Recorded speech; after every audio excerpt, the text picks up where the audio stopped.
These are multiple examples of aortas with atherosclerosis.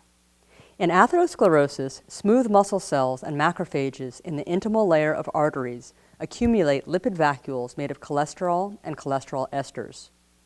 Histologically, these cells have a foamy appearance.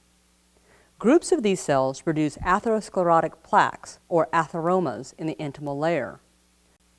Plaques tend to occur at the openings of exiting vessels, branch points, and along the posterior wall of the aorta, where there are disturbed flow patterns. Grossly, these plaques are yellow, with a soft core of lipid and a fibrous cap. Atheromatous plaques can obstruct blood flow or rupture. They are also a risk factor for aneurysms. In this example, you can see the earliest form of atherosclerosis, which is called fatty streaking. Fatty streaking consists of flat, slightly yellow discolorations along the vessel intima, typically occurring within the first 2 decades of life.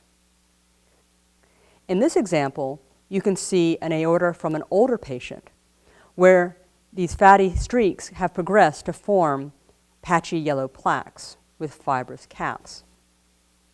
This final example shows severe disease, which can be complicated by plaque rupture and superimposed thrombus formation.